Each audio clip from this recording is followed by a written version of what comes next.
Hi everybody. Since recording this episode over in Jordan Valley, the Owyhees have been hit by the big grass fire.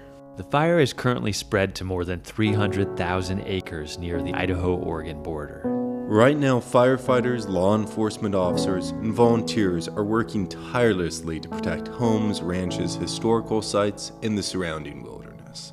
If you're able to help, please consider donating food, water, or fuel to those actively fighting the fire. You can make physical donations at the Owyhee Historical Museum. You can also make monetary donations to the Jordan Valley Rangeland Fire Protection Association or the Owyhee Rangeland Fire Protection Association as well.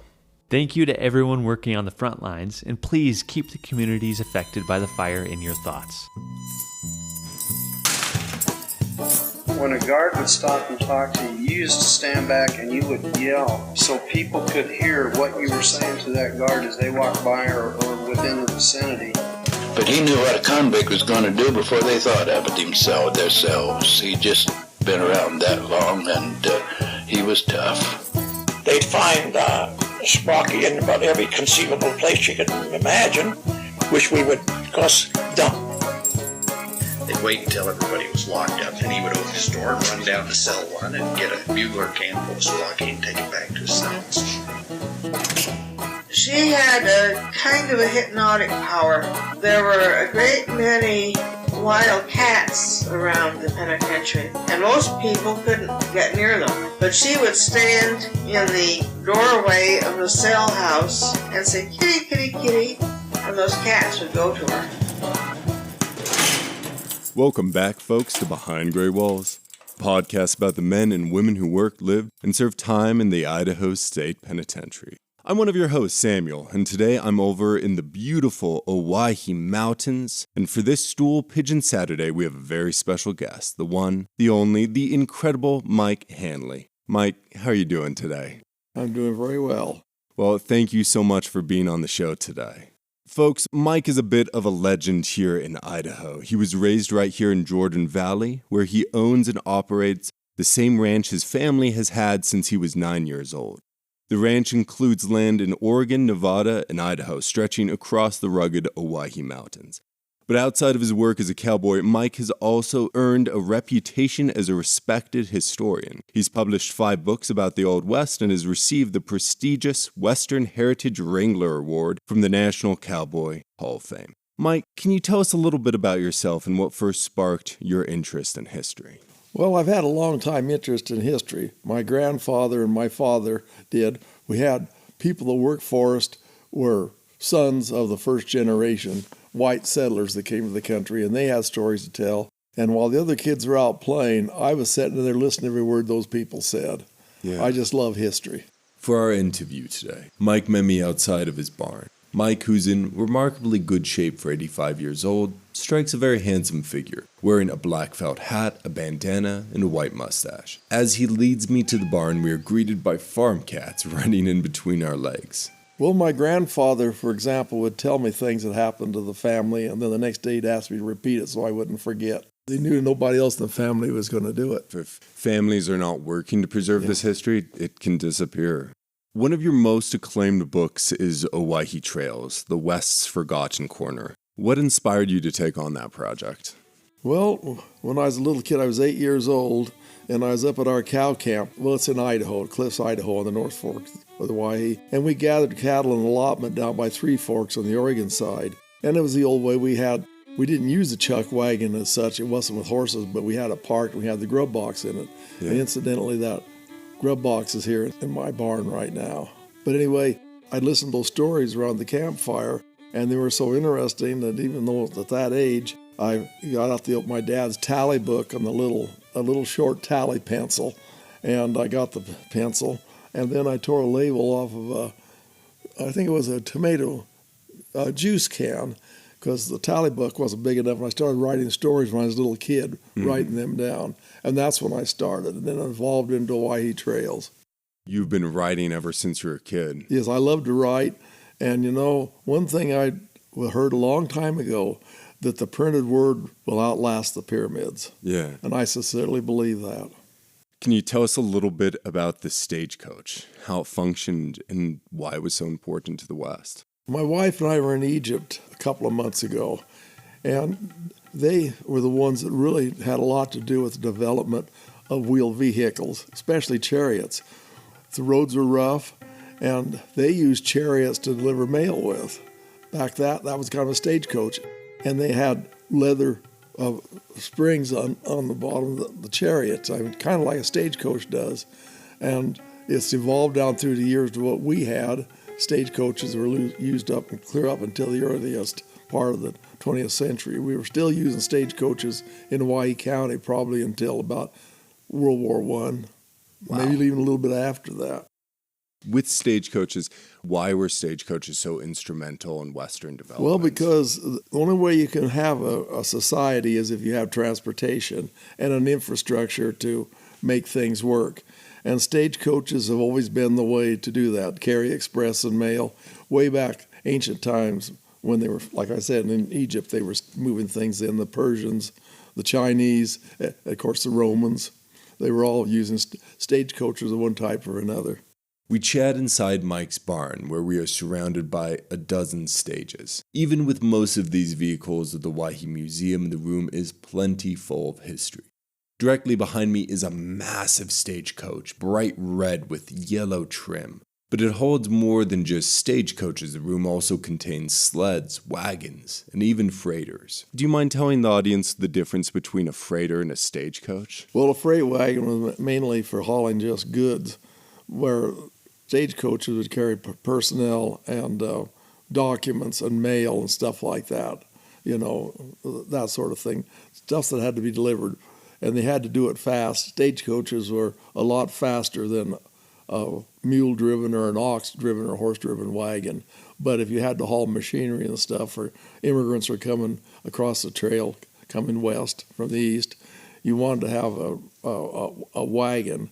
But if you were carrying things to a developed area, that's the reason Butterfield had the stage line, and then Holiday and Wells Fargo, so they get the express through. So for our listeners, can you talk about what a road agent is? Well, road agent, of course, I've always had them too. I'd like to start that with, you ever hear of Willie Sutton, the bank robber from Prohibition, Depression era? Anyway, they asked him why he robbed bank, and he says, because that's where the money is. I think that pretty well describes it. Yeah, the stagecoaches had the money. The first stagecoach robbery in America that I heard of was like 1640. If you believe that's right back at the very beginning. Yeah. And this guy had a blunderbuss, which was a big shotgun. Anyway, he held up the stage and accidentally, supposedly, pulled off the barrel and killed the driver. And he was hung for that. And that's the first road agent I know of. But the most popular one of all time was Black Bart, Charles Bowles. The gentleman bandit. Yes. Then there's a famous couple of stagecoach robbers in Idaho that really come to my mind, Charles Chambers and Al Tafton. And they're alumni from the penitentiary where you're at right now. I mean, as a curator, not an inmate. Yeah. Of course, neither were quite as successful as Black Bart, but both of them did get away with quite a bit. And they were characters. Yeah. They really were characters. Sure. For sure. Trafton especially smiling for photographs and teasing passengers. What's good about Tafton, he was put in the penitentiary, and evidently he was reading the dime novels of the time, and he was enthralled with what he read about Jesse James and the various things Jesse James did. And when he was released, he thought, I could do better than that. So anyway, with all of his criminal record and everything, they wound up making him guard of Yellowstone Park. He's supposed to be there watching things. Well, of course, being the man he was using it as a place to set up robberies, and also because in the park nobody'd have guns. Yeah. He'd have the only gun. Yeah. Set up places where he could have robbery, stealing horses and various things. 1914, he thought, I'm going to pull off the caper wall that will get headlines. This will be the one. So the stages, touring coaches would come down the swale, and they'd go to the bottom, and they'd stop and regroup, and then they'd have a bugle. They'd play that, and they'd come to the next stagecoach down. He stopped 19 stagecoaches. Wow. And he threw out a blanket on the ground, and he told everybody to put valuables on the cart. Except for one old lady. She went to put her money on the blanket, and he said, ma'am, look like you need that more than I do. And then the 20th man with a stage driver, he got up on top and looked, this doesn't look right. He went down and looked and saw what was going on. All the stages stopped. So he went back and reported. But in the meantime, Tafton took his mask on. They took pictures of him. He took his mask off, and he was entertaining the crowd, you know. Then he escaped. Of course, he's the only man with a gun on the park, you know. Yeah. And a year later, I think it was on the 7th of June, 1915, they caught him in California. He was arrested. That was on the same day that the Lusitania was sunk by the German, you know, the luxury liner Lusitania sunk by the Germans off the coast of Ireland. Anyway, when that happened, that was headlines. And he didn't even make the second page of the paper. Robbing 19 stages, which was an all-time record. They called him Hard Luck Ed Tafton. It makes you almost wonder if he was chasing the fame as much as he was. And then when he died, he was in Hollywood interviewing as an advisor for a TV or for movies at the time. And he could be a advisor. When he went into an ice cream parlor and had a heart attack, and they found in his pocket a letter, an endorsement from one of the former federal agents that had incarcerated him, and said, "This man is the real thing."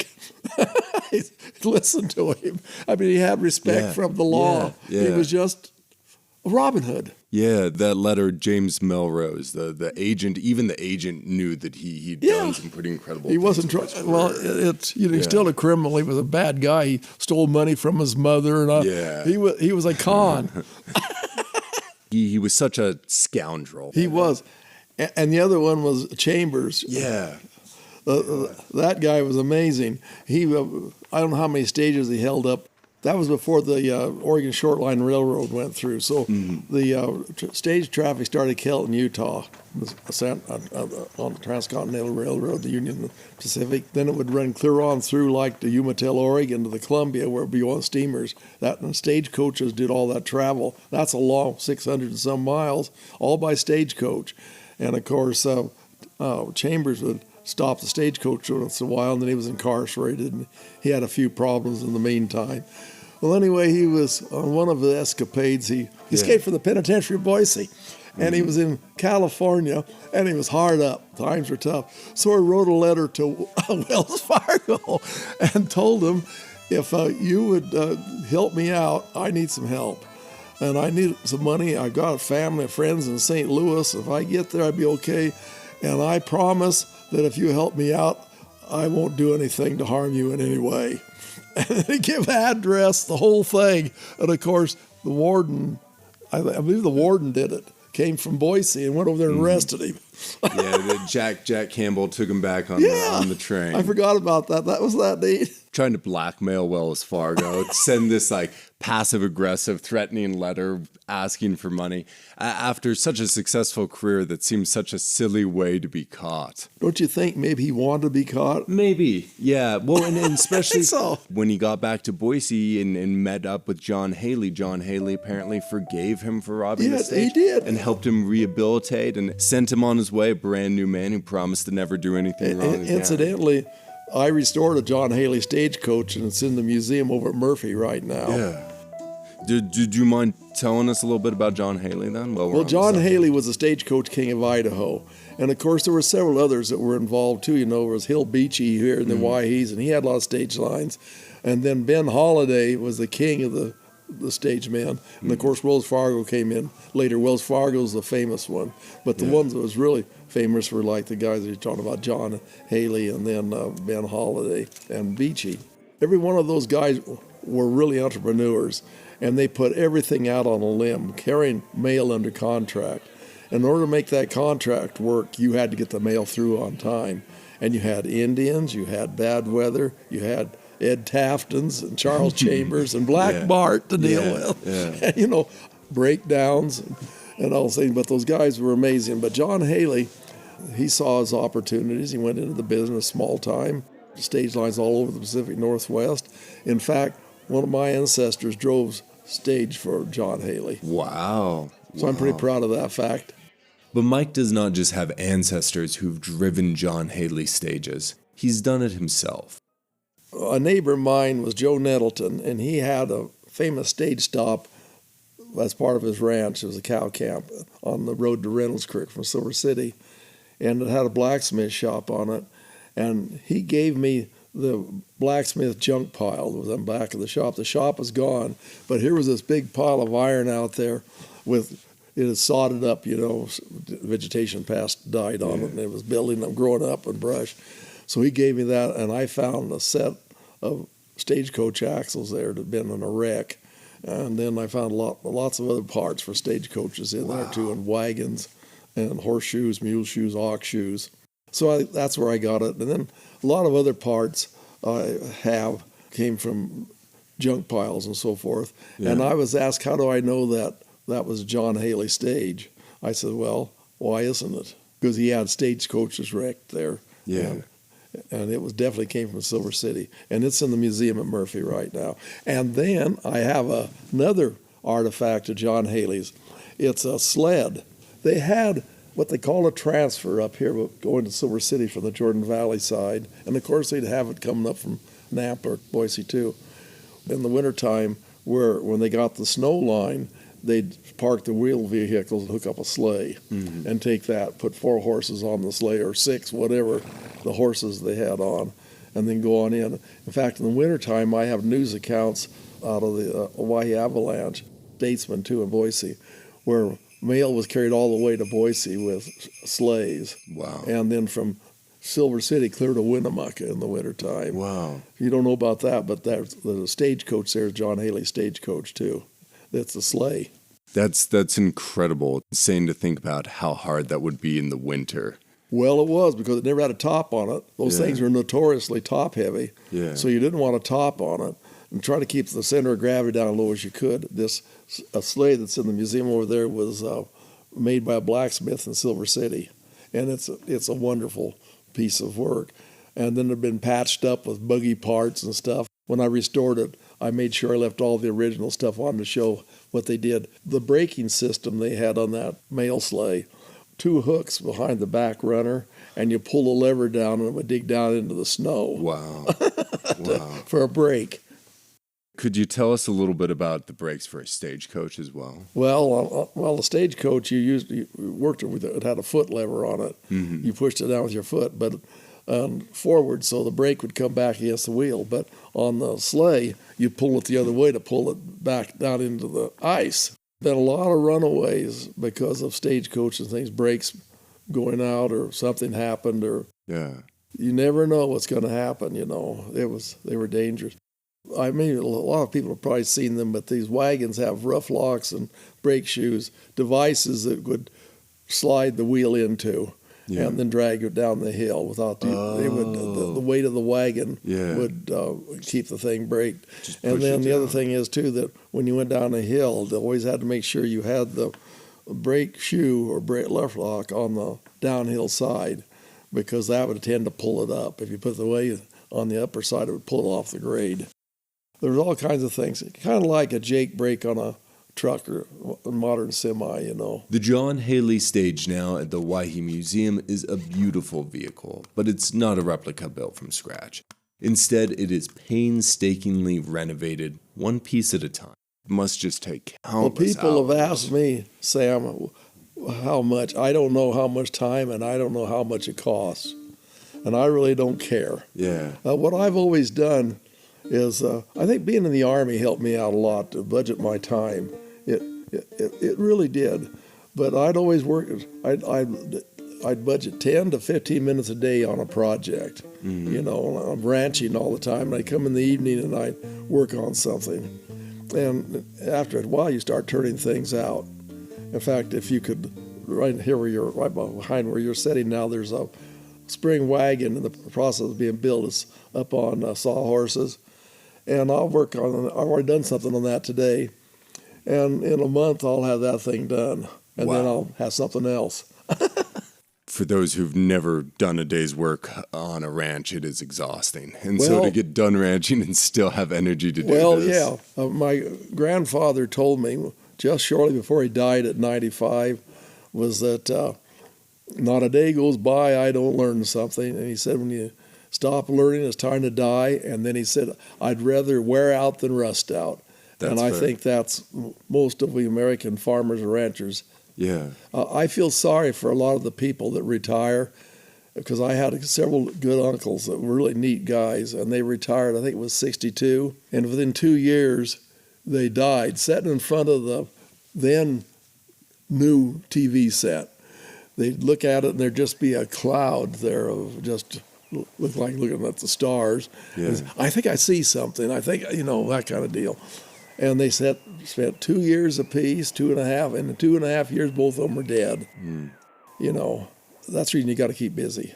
You are nothing if not a busy man. Well, I probably am, but being a rancher is more than just chasing cows around. You got to be involved in everything. Yeah. You got to be involved in politics. Right now, beef prices are really high, and people I know are paying. Well, I just saw when they're dead, I think it was $27 for a little steak in the supermarket. But then I know how much it costs to buy a new tractor. Yeah. A saddle horse, which I used to have people give me because their daughter went away to school and they wanted to get rid of it. Sure. Now those horses can be up to $30,000. Wow. You can buy a side-by-side with an air conditioner that you and your dogs can ride in comfort. For the same price, you can buy a saddle horse now. Now, whoever thought that would happen? But things have changed. Yeah. Things have changed. But ranching is... you got to be a jack of all trades. It's much more complicated than I think a lot of people realize. And it's getting very. The reason I had to quit ranching, I was 78, and a cow almost killed me, and I thought, I think the good Lord sent me a message because she never hurt me at all. Yeah. So I leased the ranch out. Now I'm 85, and in 20 years or 15 years I'll be 100. I remember when time was going the other way. Now I'm going out. But, boy, I've still got a lot of things to do. For 85, you are incredibly youthful. And it's even your birthday this week. So my birthday's this week, but my birthday is Custer's Massacre Day, 25th of June. Good way to help your family remember it. Oh, wow. And the anniversary this year, too. Yeah, 150 years, right? Yes. An interesting thing, we talk about Wells Fargo. Yeah. Wells Fargo is synonymous with the West, Yeah. And one of the main characters with Wells Fargo was James Hume, Special Agent James Hume, the guy that caught Black Bart. He was the guy that introduced forensic science into finding criminals when he found Black Bart's napkin that was lost, and he found a laundry mark on it, chased it down to a laundry in San Francisco, and it belonged to a gentleman miner by the name of Charles Bowles, and he arrested him. But he came through Jordan Valley. He stopped here. I have a copy of his book, and he stopped here in Jordan Valley, going to Boise to get somebody. And he's the one that really got the legend that no matter where you go, we're going to get you. The international people stole, embezzled money and took off and went to Europe. Well, they tracked them down to South America. Didn't matter. He'd get them sooner or later. And they have a TV show now. It's Tales of Wells Fargo. Anyway, he's Special Agent James Hume. And the thing about it was, the way they did it, they had respect. I mean, of course, there were vigilantes that took care of the real malcontents, But the feeling the outlaw had for the lawman, sometimes with mutual respect. A friend of mine is a well-known lawman, and he made the statement, there's a fine line between an outlaw and a lawman. Yeah. You got to think the same. That's what they told me. I'm always interested in those relationships. Like John Hanley is the warden, Charles Chambers is the prisoner. Yes. Edwin Trafton and James Melrose is the special agent. It's so interesting that these men, over the years, they're adversaries, but they also gain this sort of respect for each other. And I think probably America has that going for more than anything, but I'm sure King John respected Robin Hood, too. Yeah.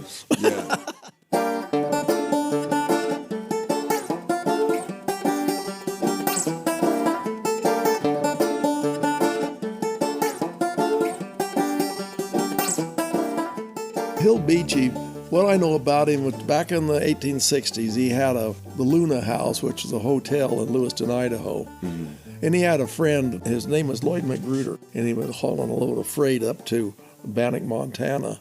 And on the way back, he never showed up. And they saw a saddle on a horse that was recognized as belonged to Magruder in Lewiston. And Hill Beachy and others went looking for them, and they'd found where they'd been massacred. And they were all killed and so forth, and the thieves had taken off. And they knew a pretty good idea who it was, so he took off after them. And in those days, you could load your horse on a steamer and go clear down, and I'm not kidding, clear down the coast, clear to California, and he went to the Mint, got there just about the time those guys got there with the bullion that they had stolen, brought them back and hung them in Idaho. The first official execution. Yes, and right. And Hill Beachy did that. And one thing you never hear about, I'm a member of the Masonic Lodge, and that was an important thing back 100, 200 years ago. Main thing was where a band of brothers get together to watch each other's back. They had a lot to do with making sure that things were taken care of in a proper way, because our president, Abraham Lincoln, George Washington, a whole bunch of them were, even Harry Truman, all down were, but they were good that way.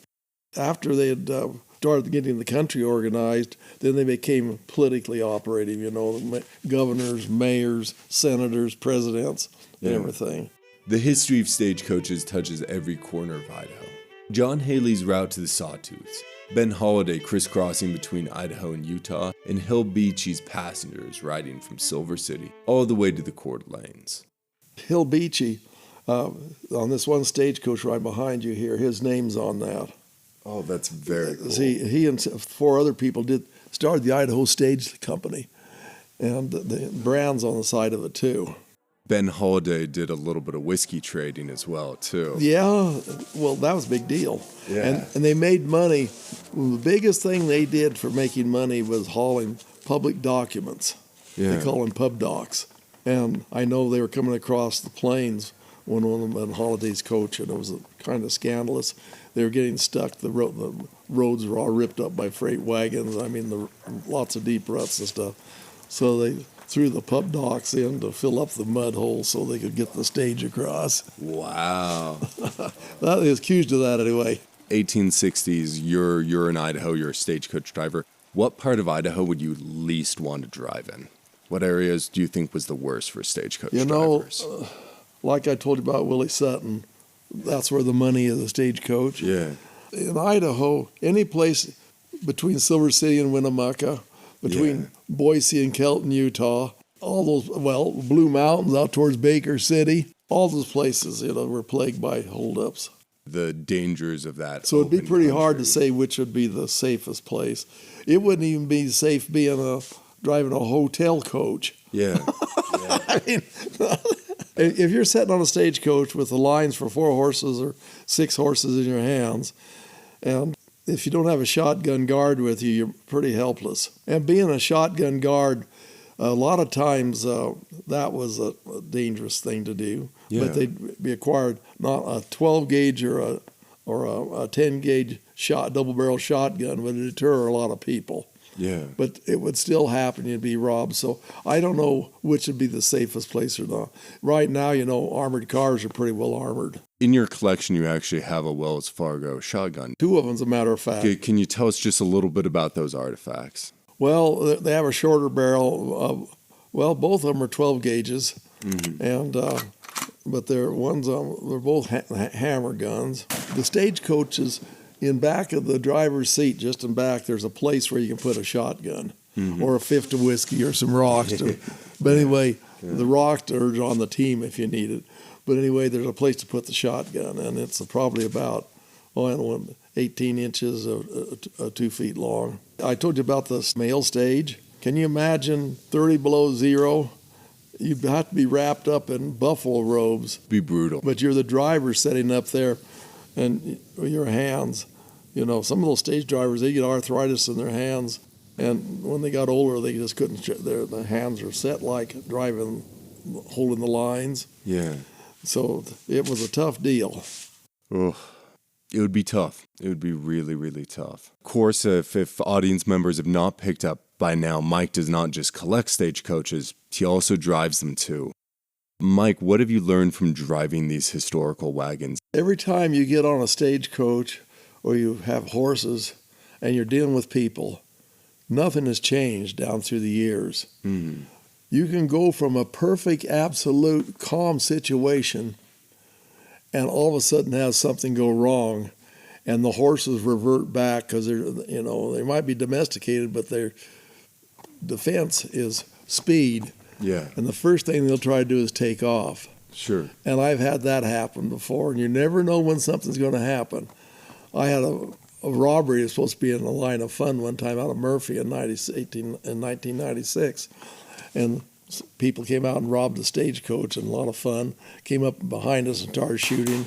My horses were former standardbred race horses. Mm-hmm. They caught on to that pretty fast, took off at a dead run. I had a friend who was an outrider, and he managed to get up there and got a hold of one of the bridles on the leader horse and pulled it up and stopped, and pulled 3 shoes off his horse, stopping the stagecoach. Wow. Anyway, nobody was hurt, but I got to the event in Silver City only a minute late. Ben Holiday would have been happy. But no, I've driven stagecoaches a lot, and I always wanted to know how to do that, so I did that. I also, broke a lot of horses, and I broke some mules, and I even broke ox teams to see how to do that. I just like to do that. What have you learned from horse riding? Well, I know that a horse, if you treat it right, it'll treat you right. Sure. Well, you're from the penitentiary. Mm-hmm. And when I had the grand dedication of that, I got stuck behind a John Deere tractor that went along, pop, pop, pop, pop, about half a mile an hour. A baby could crawl faster. Sure. And my horses were getting more nervous by the second and more nervous, and they wanted to take off. And my leader, his name was Bookie. Mm-hmm. And he'd turn his head around, and I'd say, "It's okay, Book, it's okay." See, it chokes me up right now. But that horse, he knew me. Yeah. And I was calm. And they can feel the tension through the lines. They know, I don't know if it's electricity or not, but they can feel. And the worst thing you could ever do is get scared. Yeah. If you raise your voice and get mad or irate or lose control, you've had it. But they listen to you. And the leaders are the most important. But the one they call the high leader, that was Bookie. And I'd say, "It's okay, Book, it's okay." And he'd calm down, and then he'd look around again. Finally, I couldn't hold him anymore, and that's when I passed that tractor and went up Table Rock and made some circles, let them gallop for a while until they calmed down. Then we came back to dedication. I used to go to the Pendleton Roundup all the time for the Westward Hoe Parade, and I'd usually take my 6-horse team. And I had a friend of mine and with me. He was one of the directors of it worked for the Westward Hoe Parade. And I thought, "I want to show you something, Bob." His name was Bob Forth. "I want to show you something, Bob." And I had a little pen inside this big barn, and I hadn't been there early. I hadn't been there this morning yet.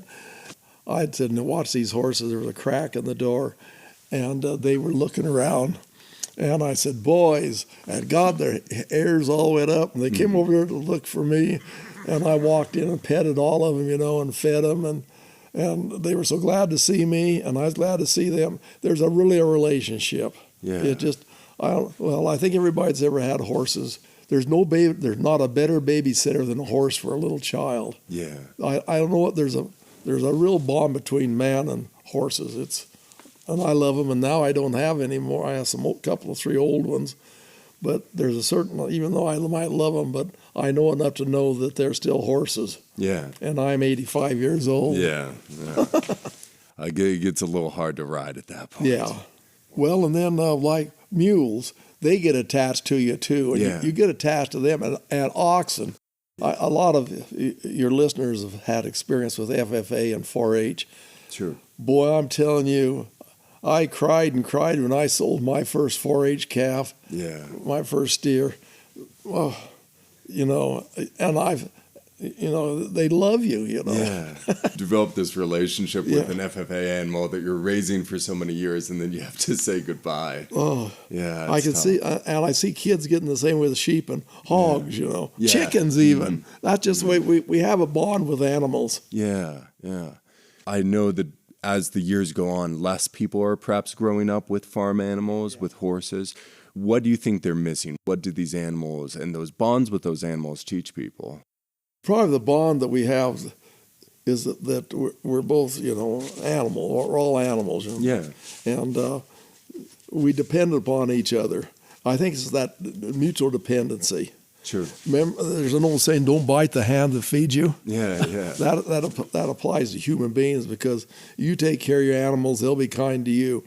It's just a bond. I know, I've seen little kids, I don't know where it was at in America, but there was 10 little kids all on this big old horse, The whole class was on the horse.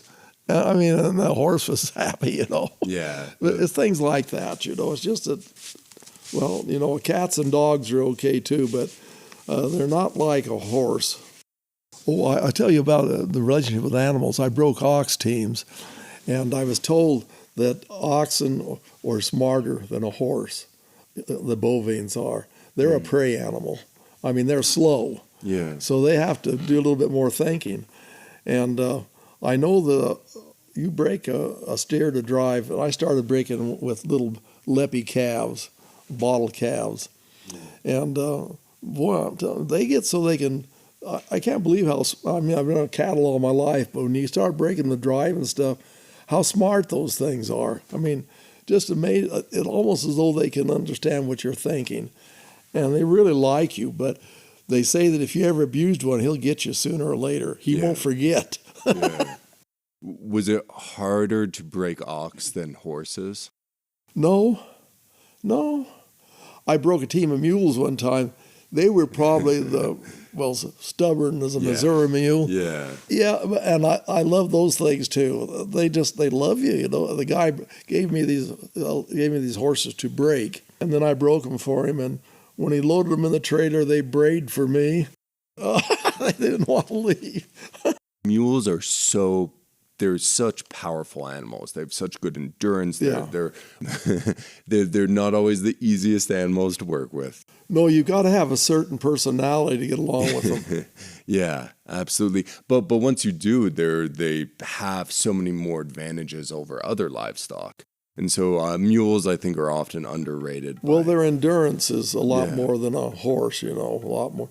We were in Egypt a couple of months ago, and they're still using lots of donkeys and horses. Sure. They use them a lot, and camels. Yeah. Boy, those people, I was really impressed with how, right out in the middle of bad traffic, heavy traffic in the cities, Cairo, there's buggy teams and they're on Victorias, what they call them, they're taxis, more or less. And gee, they're everywhere. And then you look down an alley, and here comes a donkey on a cart with people cleaning up stuff around, delivering stuff. Yeah. I'm really glad to see that. Yeah, it's something you don't see in a lot of Western cities. Yeah. About halfway through the interview, we are joined by Linda, Mike's wife of 40 years, who he introduces to me as. This is the best thing that ever happened to me. Linda, turns out, is a very capable stagecoach driver herself, having experiences through the West Bowl for the better and for the worse. There's a spring wagon over there that my wife, who'd never driven horses before, drove that 400 miles across the Black Rock Desert we had a reenactment of the Applegate Trail, 150th year. It was the back road into Oregon during the settlement days, and I was wagon master on this reenactment, and she drove that team that many miles, did a fantastic job. And she said she had a miserable time, but there weren't very many women that you read the diaries that had what you call a good time. I buried a husband, and that was horrible, but that trip was worse. I'm proud of her that she did it. Well, it's hard. I mean, it's hard taking a wagon with a team that many miles, but there were lots of things about the trip that made it really difficult. Like, we had this horse, Dougie, that had the shoeing bag on. If their horse needs shod, then they'd get this horse up there, and he had all the equipment. But he loved my team. He was part of them. The worst place on the train is the last wagon, because you eat everyone's dirt. And he didn't want anybody mad at him, so that's where he put me. Yeah, isn't he precious? And so I would see the whole wagon train go up and over a hill, and I'd be stuck with that stupid horse that wouldn't get out of the way. He said the other day he worked on a whip, and he said, I think you used that on the wagon train trip. And I said, I don't think I used it enough, because I couldn't get Dougie out of the way. And The cook was an alcoholic, drunk all the time. The food was terrible. And after it was all over, we went to clean up the chuck wagon. It was our chuck wagon. So we went to clean it up, and there was all this food in there that he could have prepared for us and didn't. That just was, yeah. It's just, I was typing, he wrote a journal about that trip, and I was typing that journal up, and I said, this is not the same trip I was on. And he said, then put your diary next to mine, and people will see the trip from the men's version and the women's. Yeah. I said, I do not want total strangers to know I was in a bad mood for 5 weeks. Yeah. So I did not print my journal. But she did 1 or 2 pages, and they're good. I just did one day. I was president of the Oregon Cattlewomen that year, and so I had to go to a convention. Once we hit California, someone had loaded our car over that far, and I drove up to Portland, did the convention, and came back, and was my second shower in like 3 weeks. There were lots of promises made that weren't kept. Oh, you're going to have a tent every night. Would have 2 tents. The rest of the time, sleep out under the stars. It was very hard. At least if we were cooking our own food, it would have been better. Yeah. Rather than this guy. He was a bad deal. The last hold-up deal was I was involved in that, and that was Outpost Day going to the stagecoach into Murphy, Idaho. Yeah. And we were held up, and it was a fun thing. And anyway, they fired guns to scare us, or whatever. But my horses were former racetrack horses, and they start with a pistol. Anyway, we had a lot of fun. Nobody was hurt or anything, but... Did your horses take off as fast? Yeah, that was like in 1996. Wow. So that they never robbed anything because we outran them. I guess there you go. Linda was on the stagecoach with me. She could tell you a story. I was sitting behind him, and I was trying to calm him down. He suffered for a very long time because his arms trying to hold those 6 horses. For 3 years, it hurt my arms real bad. Oh, did you just tear out all the muscles? And these guys were shooting, and the horses were running, and around a turn 400 yards ahead of us was a cattle guard. Oh. And I knew it was there, and I didn't know what I was going to do, and these horses were running away, and I had 15 people on the stagecoach counting myself. The next morning when it was all over, I got a call from the postal inspectors. A postal inspector from Salt Lake City was our division agent riding on that stagecoach with us. And he wanted to know if we knew about it. Of course, I didn't know anything about it. Then after that, the FBI called because we were carrying U.S. mail on a ship of bullion from a mine up here, just like the old days. That's the reason I tell you that. The last holdup was 1996, and she was with me.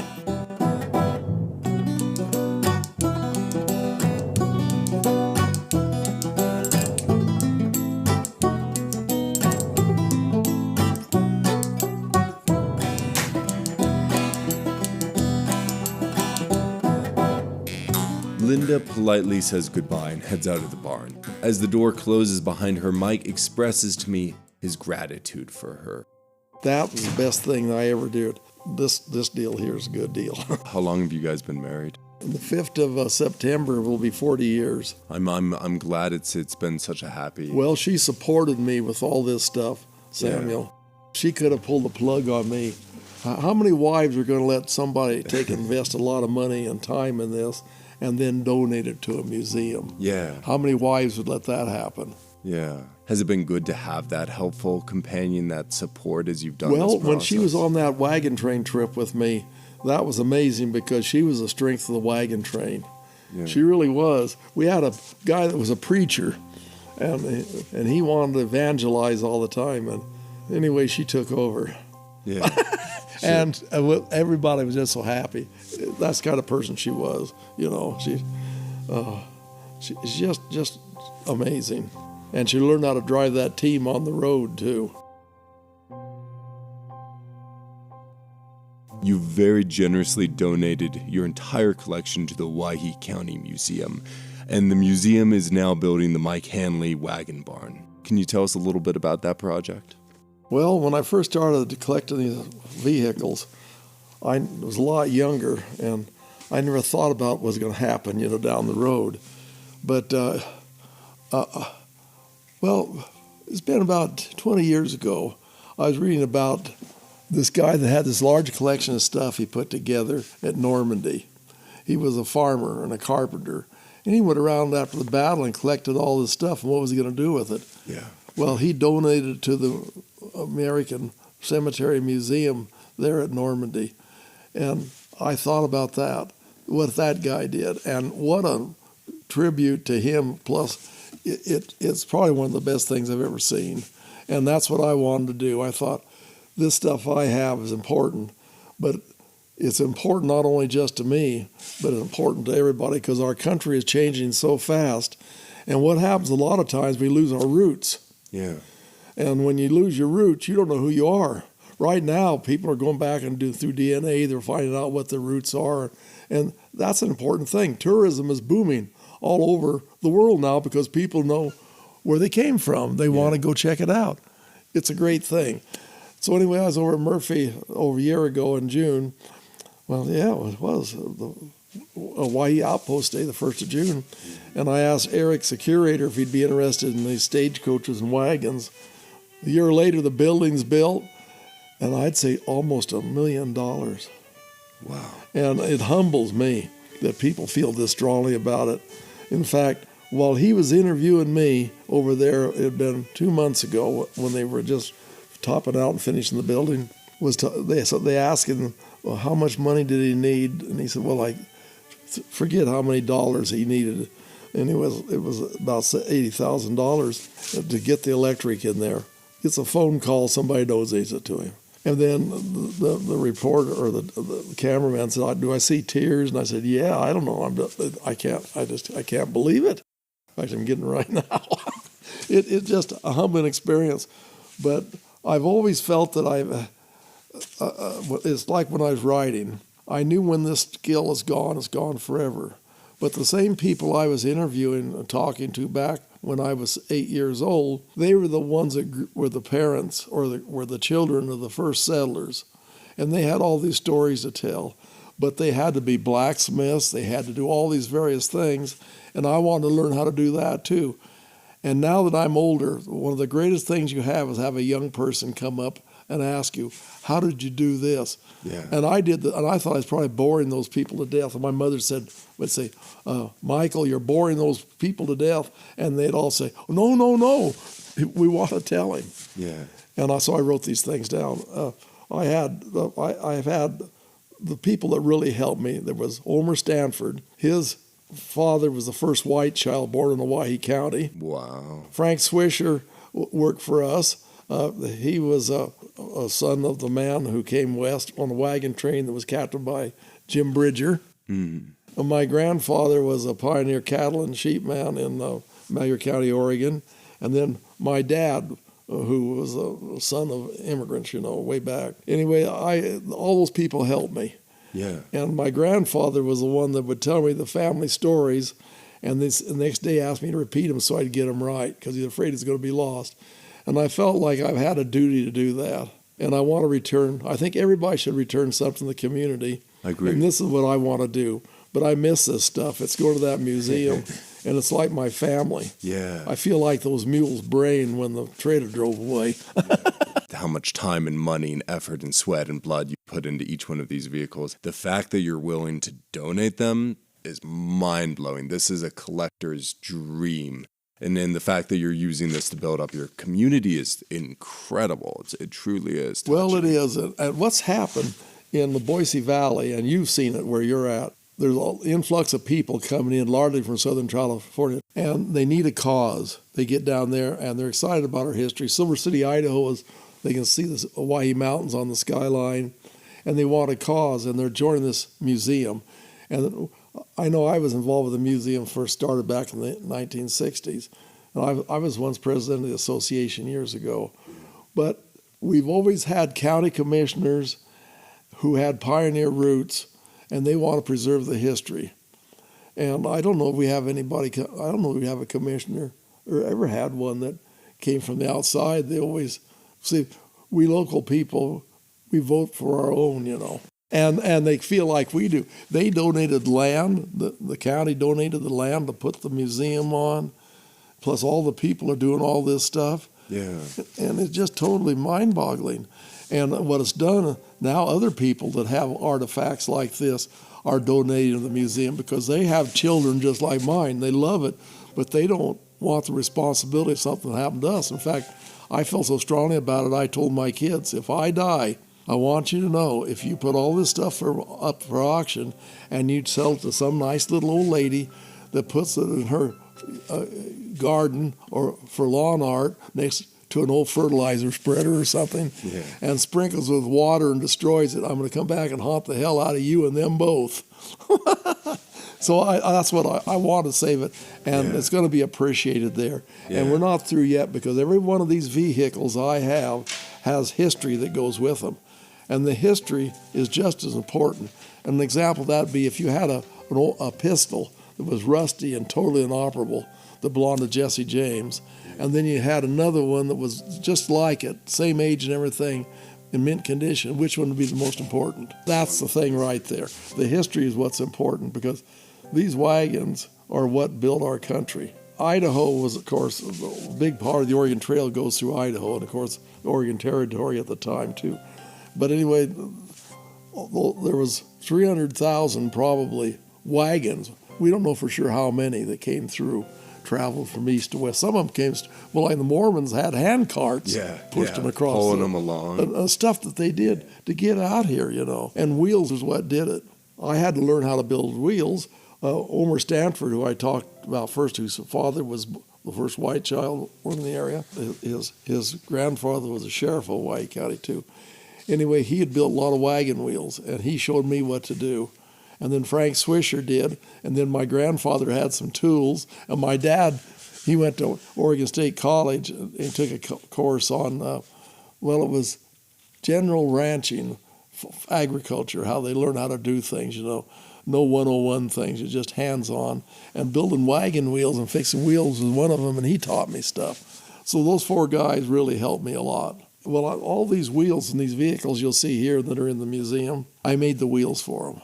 And every one of them's a tribute to those people. Eric's and the whole Owyhee Museum have put in just so much work into this project. Like you said, the fact that there wasn't even a building last year and the fact that it's almost done is incredible. And expanding outside of that a little bit, like you said, just the community, the Owyhee community donated, you say, nearly $1 million to this project? Yes, and then the other thing, people donated these old vehicles to me. And every one of these has a story. Yeah. And like the stagecoach that I used up there at the penitentiary, the remains of that one came from an old livery barn at Delamar, Idaho. Wow. I found out the part of the livery barn had collapsed on top of it, and I rebuilt it and used it. And you got to see what, that's the one I took over there.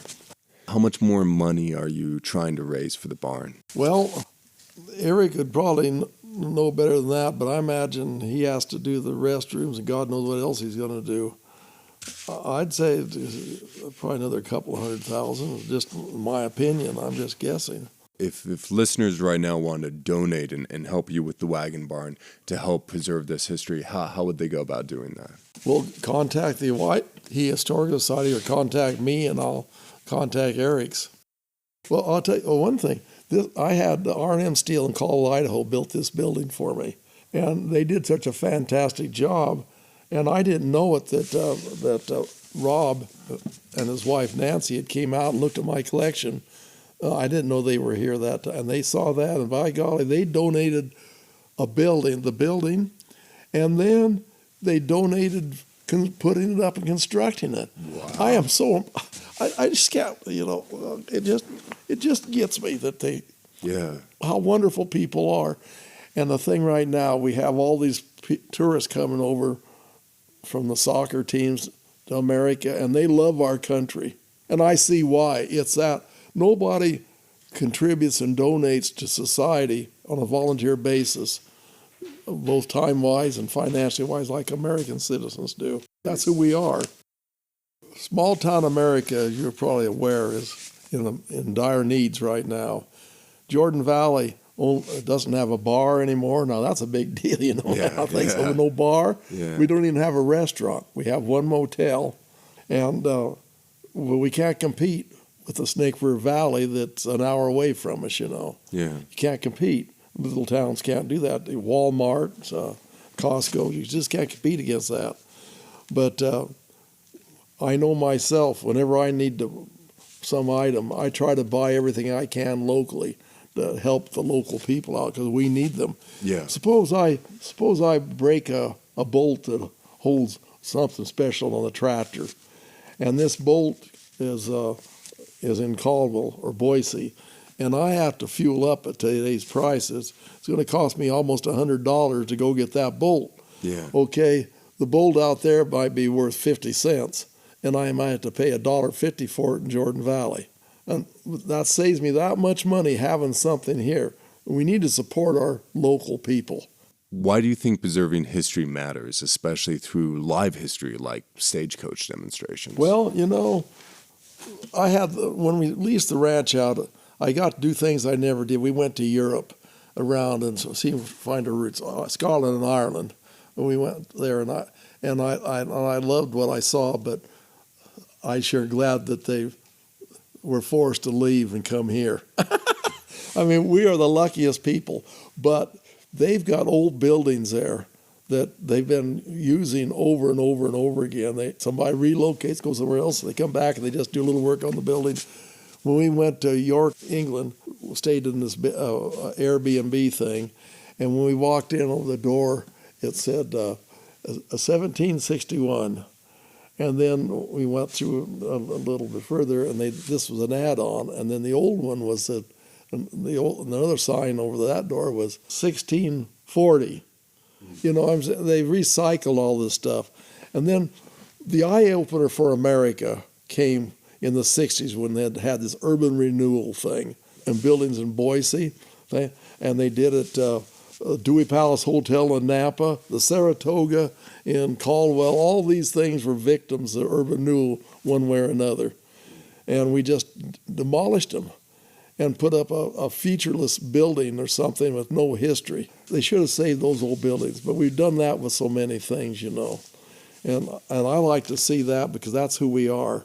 And the Europeans, they pride themselves in that. Look what would have happened if the Egyptians felt like that. When we were there, I was so impressed. Those people never threw anything away, and I'm sure glad they didn't, because what a great thing it was for Western civilization, what they did. And there at Eastern civilization, everything tied together. And you don't understand, how in the world did those people do that? You know, how they build those pyramids. I actually got to go up and lay my hand on one of the cornerstones of the pyramids, put my hand on the Sphinx's paw, you know. But you look at that, the symmetrical and everything, and Abu Simbel, the symmetrics of how they built that, how the expertise, we can't compete with that now. But right now we're moving so fast, this AI thing is coming on, and we're going to start having machines do all the thinking for us. And unless we do stuff like this and put down not just as an object, but how it was done and why it was done in line with what you're doing, we're going to lose that. Well, this is my part of trying to say that I tried to do this, and I learn every time I work on another vehicle, I get better at it all the time. But I don't have a single person that I could pass this on to. Omer Stanford, who was the one that taught me about how to build wheels, his dad taught him, and his dad told him, says, pass it on, Omer. He never had anybody until I come along. I think there was 42 years difference between his age and mine, and we were best friends. And we just loved each other because we had that common bond. And I know his daughter told me that I knew their father better than they did. It's important. So incredible. Mike, it's been an absolute honor talking with you today, hearing about your extraordinary life and the deep well of wisdom you've gathered about the Old West. Folks back home, keep an eye on our social medias. We'll be posting photos and videos of Mike's incredible wagon collection. We'll also put a link in this podcast for those of you who are able to contribute or donate to Mike's Wagon Barn for the Owyhee Museum. To hear about stagecoach robberies, check out episode 99 to hear the legendary Laughing Bandit and the last stagecoach robbery in Yellowstone, Edwin Trafton. As each one walks past, drop your valuables in this blanket. Don't you hide none. You Eastern plutocrats wouldn't cheat a poor Westerner, would you? If you do, you'll get a bullet in you. Or head over to episode 101 for the surprisingly heartwarming tale of the cowboy turned outlaw Charles Chambers. I'm a different man from what I used to be. My life will show it from this time on. Mike, to end the show, we have a bit of a tradition. One of our hosts starts a motto, and the other one will finish it. So if I were to say, do your own time, how would you respond? Well, the way I interpret it, in your own time, we all do our own thing. And I think the worst thing to do is live without contributing something to society. Yeah. I think we all owe something. Thomas Jefferson, one of our forebears and fathers, made it perfectly clear that we all owe time to the community in which we come from. And I think that's very important. Yeah. That makes the community a lot better.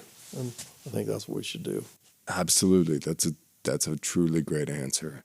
Thank you again, Mike. And thank you to all the listeners for tuning in this week. Remember, do your own number, do your own time.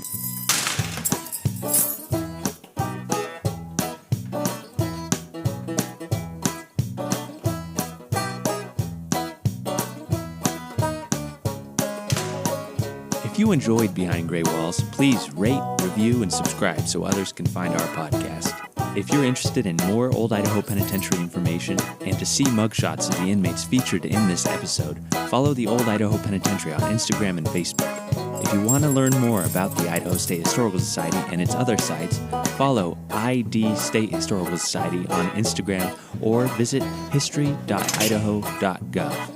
If you have a question or comment for the hosts, please email us at behindgraywalls@gmail.com.